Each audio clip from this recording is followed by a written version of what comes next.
What's up, everybody? Welcome back to Fantasy Family. I'm Gabe. And I'm Zach, and we are back with another video. This week, we're going to do a quick recap of our Week 8 action and get into our Week 9 breakdown, talking about every single game, every single matchup, who to play, who to sit, and who might be somewhere in between. So first game, how about Week 8? Some pretty awesome games this week. Who was your fantasy all-star or MVP for Week 8? AJ Brown. AJ Brown got 33 points. The star of the week was CeeDee Lamb. Number 2 was DeAndre Hopkins. Number 3 was AJ Brown, which was good for me. Just say my all-star was going to be CeeDee Lamb. He just absolutely had a career day. The CeeDee Lamb fantasy owners and managers were definitely very happy. They just need that for Tony Pollard, right? He needs to. Hey, and people who have Joe Burrow, you should be happy. Let's go. Joe Burrow's finally doing better. Joe Burrow is back. Yeah, let's just jump into Week 9. All right, Thursday night. Who's that first game, Dave? The Titans versus the Steelers. For the Titans, probably start Derrick Henry. Pretty much like every week, start Derrick Henry.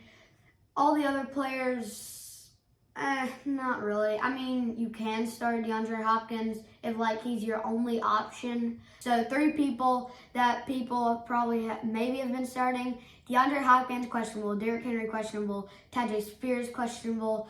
So sorry, Titans fans. You're probably sad that all of them are questionable. We've got an amazing team. I'm 8-0. Yeah, Gabe is leading our family league 8-0. He still has a perfect season so far. Nice. Gabe, who taught you how to draft? What? Who taught you how to draft? How'd you draft such a good team? What can I say? I learned from the best. Oh, yeah, Gabe drafted a really awesome team. All right, for the Steelers, a few options. Running back, you can try Najee Harris or Jaylen Warren. They both just have yet to live up to their potential. Najee Harris was just so good 2 and 3 years ago, but he's just not the same running back for fantasy purposes as he used to be. So you could play them as a flex, in deeper league situations maybe. But so far, Najee Harris and Jaylen Warren haven't really put up the production that you want, either from an RB2 or really from a flex, unless you have somebody on bye this week or you need to fill in for someone who's hurt. Deontay Johnson is back, and he has had several good weeks, lots of targets when Kenny Pickett was throwing. I'm pretty sure Mitch Trubisky is going to be starting this week, the Steelers, with Kenny Pickett's injury. Absolutely, I would say Deontay Johnson is just a lineup lock at this point. Start Deontay Johnson. And now for the 9:30 Frankfurt game in Germany on Sunday. Yeah. Remember, set your lineups. There's a 9:30 game Sunday morning. Yeah. For the Chiefs, Patrick Mahomes is obviously a must start. Travis Kelce must start. Isaiah Pacheco is a pretty solid start. You should probably, if you have to, definitely start him. But if you got other running backs like this guy, he's got Isaiah Pacheco, but he's also got Austin Eckler and Josh Jacobs. Yeah, so Pacheco, I would say at this point, Pacheco is pretty much a must start. What about Sky Moore or Rashee Rice? The wide receivers, when the Chiefs drafted Rashee Rice, Marquez Valdes-Scantling has just been not too good, and Rashee Rice has gotten all the receptions now. So the Chiefs' defense has also been pretty good. I would start Rashee Rice and bench all the other Kansas City receivers. Mahomes just spreads the ball out too much to Travis Kelce. For anybody to rip. I mean, Kelce gets his targets for sure, and then everybody else just doesn't get enough volume. So hopefully Rashee Rice will get quite a few targets and get in the end zone, and he'll definitely be worth a start. All right, Gabe, how about those Dolphins? They've been pretty good this year, huh? Oh, yeah, especially week 3 or 4, I can't remember. They absolutely destroyed the Broncos. So for the Dolphins, Tua, just start him and forget about it. He's been really good as a starting quarterback this week. Who else is a lineup lock on those Dolphins? Obviously, Raheem Mostert and Tyreek Hill. Even when Tyreek Hill's 34, I would probably still start him every single week. What about Jalen Waddle? He finally had a really good week this past week, didn't he? Jalen Waddle, if you got to start him, definitely start him in your flex. Probably not wide receivers. Jalen Waddle, you probably should start him unless you've got an amazing wide receiver bracket like me. Yeah, for where you drafted Waddle, you just got to play him and hope that he continues to improve his target share and maybe get in the end zone. And he's definitely worth a start. And yeah, I mean, you have to. You probably drafted him in the second or third round, expecting him to be an elite wide receiver alongside Tyreek Hill. And then he got hurt. Start Tyreek. What about Jeff Wilson Jr. in kind of sort of a desperation play? His past, was it 2 weeks that he was in? He's been in 2 or 3 weeks.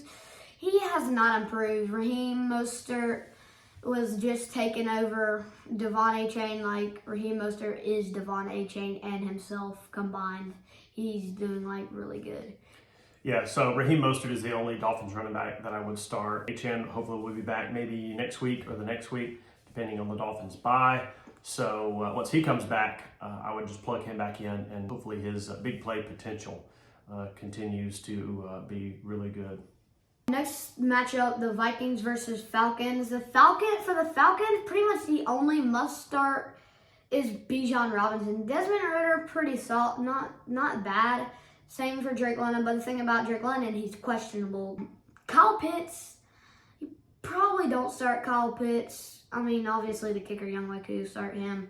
Tyler Algier, his first week was very good, 2 touchdowns, but then he was doing not good at all. The Falcons defense, probably start, if there's like your only options, yeah, start him. But otherwise, just don't start him. For the Vikings, obviously a huge injury to Kirk Cousins last week. I think that's going to greatly affect the Vikings' entire offense. Hawkinson, start him and just hope for the best. Addison and KJ, Addison, I would still probably start this week and just see what happens. I would not expect him to be as good as he has been the last couple of weeks with Kirk Cousins throwing him the ball. KJ Osborne, I would probably downgrade from a flex or sort of a desperation play to probably sit him and just see what happens with his offense. Running backs, though, Madison and Akers should get more work with a backup quarterback playing, but I just don't know if it's going to equate to enough production for them to be startable. The Seahawks at the Ravens. Who you playing? Mark Andrews. For the Ravens, Lamar Jackson must start. Zay Flowers is a solid flex option. Gus Edwards with J.K. Dobbins out for the season. You probably start Gus Edwards, obviously start Mark Andrews, start Justin Tucker. If you got Odell Beckham, just leave him on your bench until he finally gets good, if he does get good. The Ravens defense, obviously start them. Justice Hill, not bad. All right, for the Seahawks, quite a few good options in the Seahawks offense. Geno Smith, really good streaming option if you're not using him as your every week starter. He hasn't been quite as good as last year, but still pretty good production out of Geno. How about DK and Tyler Lockett? I got DK, Tyler Lockett, Kenneth Walker all on my roster. I haven't been starting DK because he's just not been as good as he was last year. But still, I mean, he's just been such a solid player for so long. Been down a little bit this year, but I would say probably start him in your wide receiver 2 or your flex slot. Start Tyler Lockett. He had a really good week in week 8. Kenneth Walker has been really good, although keep an eye on Zach Charbonnet. I believe he outsnapped. It's Zach Charbonnet, I thought. Charbonnet. I thought it was Zach Charbonnet. I think it's French.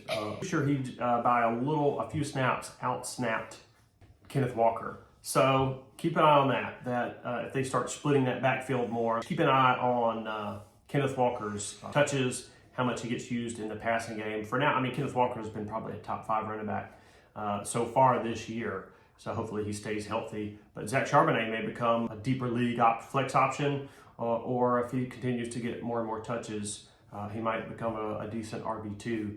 But for now, I'd probably sit Charbonnet, play Kenneth Walker, and play, I call him the Seattle 2. Just lock him in, DK Metcalf and Tyler Lockett. Just lock them in. I'm not liking what Zach Charbonnet. I'm not liking what Zach Charbonnet is doing because I got Kenneth Walker and he's been having a good weekend. Last week he got only 8 stinking points. One other option, JSN, Jackson Smith Jigba. Najigba. Yeah. Oh, is it Najigba or I don't Jigba? really know. He's starting to come on. He's getting some more targets. So keep your eye on him. If his target share improves, maybe think about dropping him in your flex slot. And also, just don't start their tight end. Is not as good as last year. Noah Fant was decent. He wasn't that good, but he was decent last year. This year is just going down like a ski resort, slow. All right, next matchup is Cardinals at Browns. Marquise Brown, he's not a bad flex option. He's been a lot better this year than he was last year because DeAndre Hopkins went to the Titans. Marquise Brown hasn't been too bad. Mario DeMarcado, he's been pretty decent since James Conner's injury. And Ronald Moore, probably don't Rondale Moore, probably don't start Rondale Moore unless you had to. Good. Kyler Murray, I heard he's going to be back this Sunday, right? Possibly. Zach Landon, Kyler Murray could possibly be back this Sunday, so keep an eye out for that if you drafted or picked up Kyler Murray. How about Zach Ertz's replacement, Trey McBride? How good has he been? Trey McBride has been pretty decent. Since Ertz has been out. Since Ertz has been out, he got Landon. Since Ertz has been out, Trey McBride last week had a 25-point game. So keep an eye out for Trey McBride. He could blow out and be the next Travis Kelce.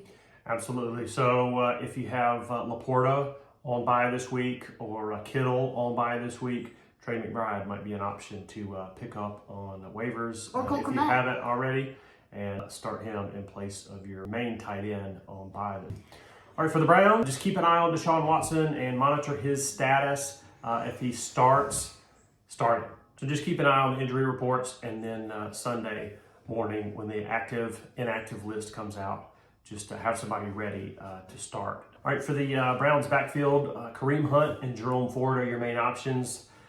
I would say start both of them. The Browns will absolutely run the ball, so yes, they're splitting work. Just start them. And Amari Cooper hasn't been doing much as he did this last season. For the Cleveland receiving core, your options are pretty limited. Amari Cooper's been up and down this year, but he's still somebody you expect to get 15 to 20 points, and he could score 30 pretty easily any given Sunday.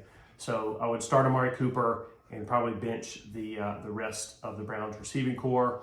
Start David Njoku. He hasn't lived up to expectations so far this year, but another player that can. Tight end is so thin. If you drafted Njoku, unless you've just moved on to another option like Laporta, start Njoku. All right, next up is Buccaneers at Texans. Gabe, who we playing from the Houston Texans? CJ Stroud has been pretty decent. Definitely not the best quarterback. Nico Collins, pretty good.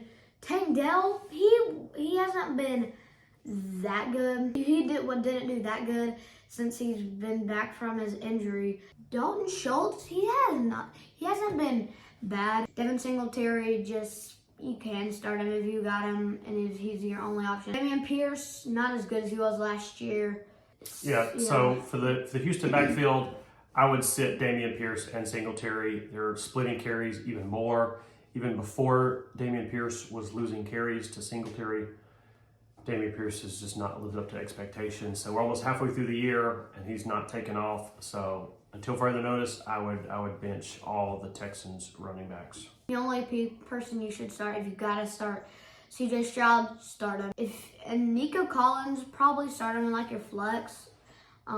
If I had him, I would probably start him on flex. All right, for the Saints, Alvin Kamara, sit him or start him? Definitely start him. How about He's been amazing. Chris Olave? He's been pretty good, yeah. He's a decent flex or wide receiver, even wide receiver one option. Yeah, Chris Olave's had a few up and down weeks, but he's still Chris Olave. So start Kamara, start Olave. What about Michael Thomas and Raheed Shaheed? Probably not. Michael Thomas, decent. Rashid Shaheed, didn't he get a touchdown last week? I think maybe 2. He had 2 really explosive plays. So if you need a low floor, high ceiling, I call them the Gabe Davis experience. You might get 3 points, you might get 33 points.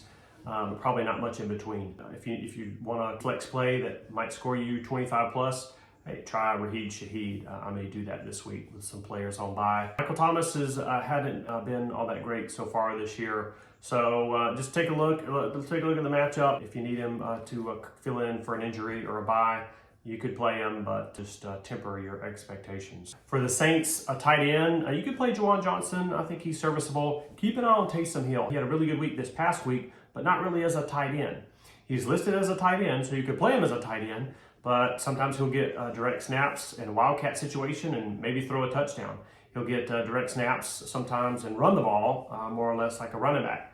Or they'll hand it off to him sometimes. So Taysom Hill is a very versatile player, and anytime you play in against him in a fantasy matchup, it's a little bit scary because he could absolutely drop 30, which normally only Kelsey is going to do that from the tight end slot. So keep an eye on Taysom Hill. He's a good option if you need him. He's the best throwing tight end, obviously. All right, for the Buccaneers, Baker Mayfield is a decent streaming option if you need to fill in for a quarterback who's on bye, or if you need to fill in for Kirk Cousins. Start him and see what happens.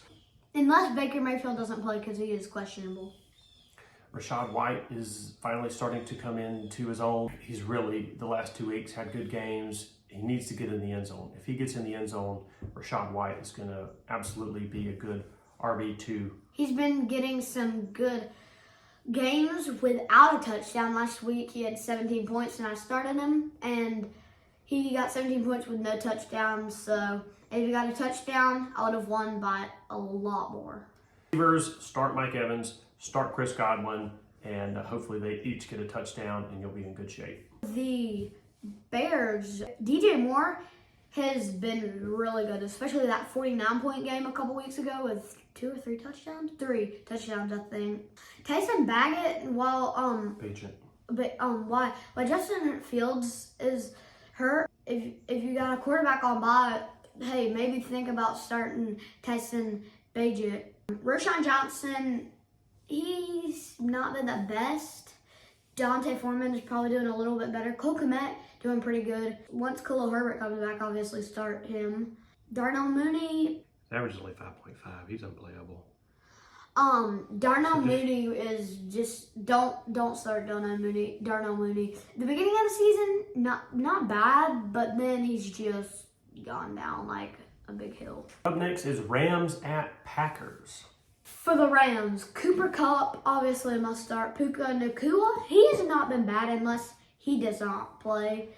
The Cowboys defense absolutely made the Rams look like Kennesaw State.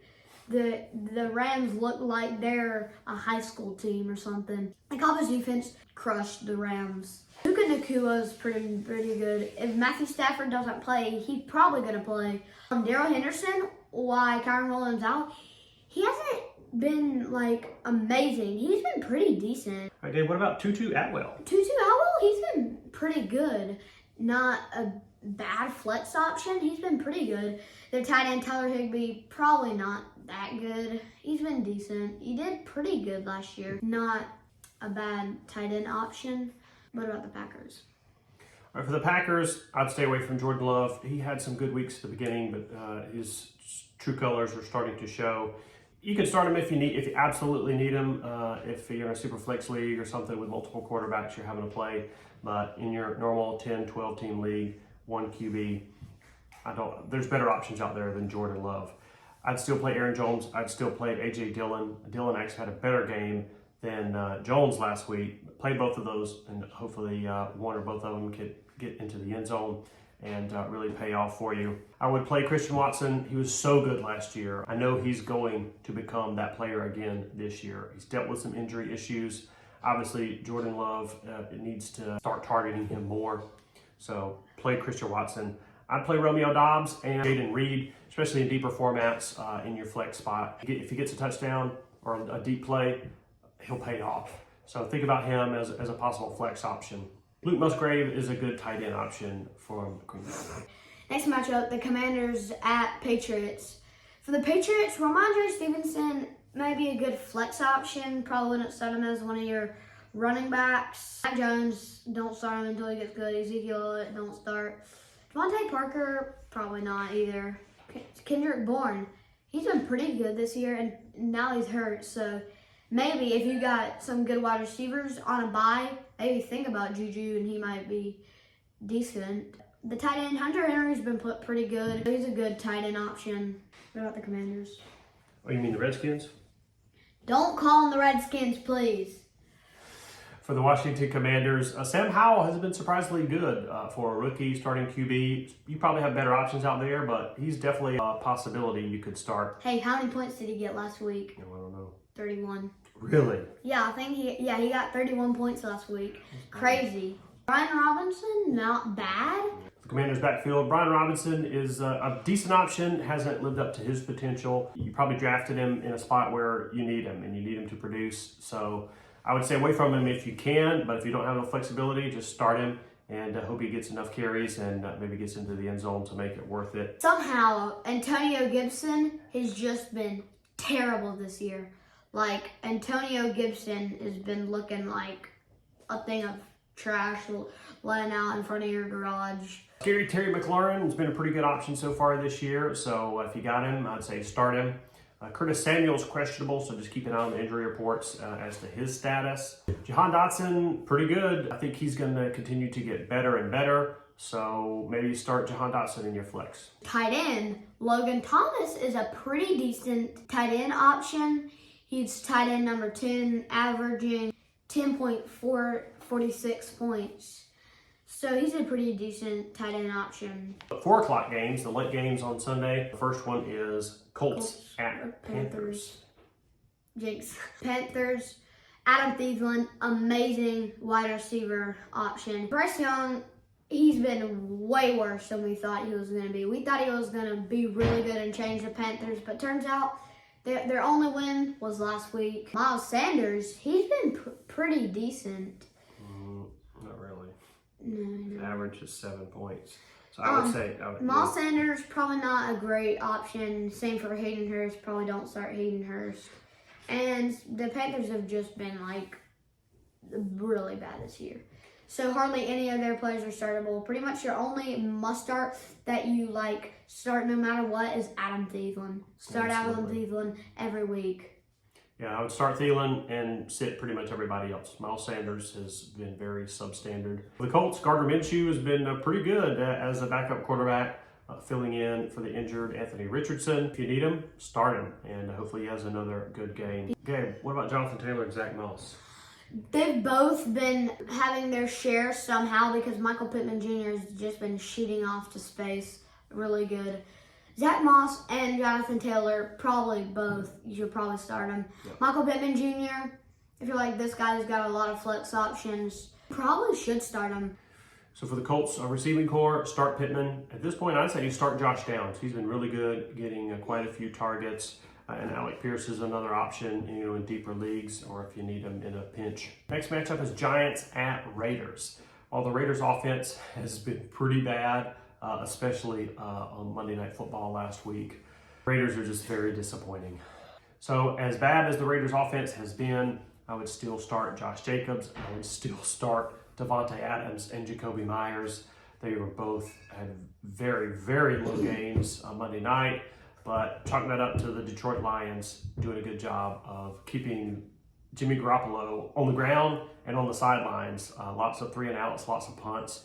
I think the Raiders were something like 2 for 9 on third down conversions Monday night. So it's risky playing any Raiders players right now, but Josh Jacobs did have a good game, so that was encouraging for Josh Jacobs owners. But Jacoby and Devontae are just too good to sit. One other bright spot is new tight end for the Raiders, Michael Mayer. Keep an eye on him. He got several targets on the Monday Night Football game in Week 8, so he might become a serviceable tight end very soon. Hey, Dan Campbell, good job. The Giants. For the Giants, Saquon Barkley has been not bad since he's back from injury. His average is 16 points. Daniel Jones, if he does play this week, start him. He's been pretty good when he wasn't hurt. Darren Waller not doing too bad. Giants defense, obviously do not start their defense. It's been horrid. Don't even think about the Giants wide receivers because they probably have the worst wide receivers in the whole entire league. Just very bad wide receivers. Killing them. You're crushing them. All right. So we're good. Our next matchup is Cowboys in Philadelphia playing the Eagles. For the Eagles, I'm going to actually maybe start like all the Eagles starting players. Jalen Hurts, start him. DeAndre Swift, start him. AJ Brown, start him. Devontae Smith, probably start him. He did decent last week, right? Yep. Smith did pretty good last week. Dallas Goedert, good. This season, their defense has been really good too. Hey, what about that Julio Jones last week? What did he get? Touchdown, right? They're probably liking him. My favorite player, my favorite athlete of all time is Julio Jones. Start everybody. That's a good approach to. And if you got some people on bye, running backs on bye, maybe think about Kenneth Gainwell. He's coming around the corner, starting to get a little bit better. How about them Cowboys? How about them Had Cowboys? a really good game last week against the Rams. So. Did you know, fun fact, the Cowboys had the biggest fan base of any NFL team, and the Cardinals had the smallest. Dak has been pretty good this year, so I'd say start him and move on. Tony Pollard has yet to find the end zone since week 1, I believe. He still didn't get very many touches last week either in a very pass-heavy game. But Tony Pollard is just too good a running back on too good a team to sit. You just got to play him and hope that he starts getting more touches, a little more receiving work, and gets into the end zone. For Cowboys receivers, CeeDee Lamb is just an absolute all-star. Put him in your wide receiver 1 slot and forget about it. He's just too good, too much big play potential, too much touchdown potential. Play CeeDee Lamb. Michael Gallup and Brandon Cooks are fringe flex options. If you need them, you can start them, but I wouldn't expect too much. Cowboys have a pretty good tight end in Jake Ferguson. I'd probably start him. Hey, and this guy names him Turd Ferguson. Bills, hey, and Bengals. This is crazy. The Cowboys defense is the best defense, and out of all of them, The Sunday night football game is Bills at Bengals. the Bills, almost all of them, like the Eagles, almost all of them start. Josh Allen, he's been the best player this year. Stephon Diggs, really good. He's just obviously start Stephon Diggs. Gabe Davis, he's been pretty good this year. James Cook has been really good. Dalton Kincaid, not a bad tight end option. All right, for the Bengals, Joe Burrow is finally, I think, totally healthy, so he is just off to the races. So start Joe Burrow. Start Joe Mixon, been a little bit disappointing this year. He basically gets all the red zone carries for the Bengals. So that stat alone makes him worth playing. Remember, if you did fantasy last year, you got to remember when Joe Mixon got 55 points when Jamar Chase was hurt and them going against the Panthers. I think. For the Bengals receivers, start Jamar Chase. He's an all-star. Just start him, and hopefully he scores you 30+. T. Higgins and Tyler Boyd are very fringe plays. You just don't know what you're going to get with them, so I'd only start them if you're desperate. Last year, they were doing pretty good, but this year, they're not doing as good because the Bengals aren't doing as good. And for the last game, the Monday Night Football game, the Chargers at Jets. For the Chargers, Justin Herbert, start Justin Herbert. Austin Eckler, start him. Keenan Allen, start him. Jonathan Palmer, not a bad flex option. And Gerald Everett, their tight end. He did pretty good last year, but this year, he's not doing that good. So start most of the Chargers starting players. All right, for the New York Jets, obviously stay away from Zach Wilson. But how good has Breece Hall been the past 2 to 3 weeks? He got 1 point against the Patriots. So then you dropped him, and then somebody else picked him up, and he's been really good. So you regretted that, but you don't really need him because you have those amazing running backs. I'd love to have the option of putting Breece Hall in the lineup any given week. Yeah, I wrote Breece Hall off. I thought he was just going to be the whole Jets team, Garrett Wilson, everybody. I was just trading them or dropping everybody. I thought they were done for when Rodgers went down and had several bad games in a row. So unfortunately, I sold all my stock in all Jets players. And now Breece Hall is a very good RB1 option right now. Play Breece Hall. He's going to be good. Garrett Wilson's been really good. I would stay away from Dalvin Cook. He just hasn't been used enough to be playable for fantasy. Conklin hasn't been a great tight end option. He's tight end number 26, averaging only 6.1 points. So that's not really good. All right, guys, that wraps up our preview and start sit rundown for week 9. Please, down in the comments, tell us who you're starting, who you're sitting, and if you disagree with us, let us know, and let us know why. We love to interact with everybody in the comments, see who you guys like, who you guys dislike. Did we miss anybody? If we missed covering somebody you think is a definite start, hey, let us know. We appreciate the feedback, all your help. And make sure to like us and subscribe and smash that notification bell if you haven't already. And make sure to follow us on social media, and we'll see you guys on the next one. See ya. And remember, guys, be strong and courageous. Do not be afraid. Do not be discouraged.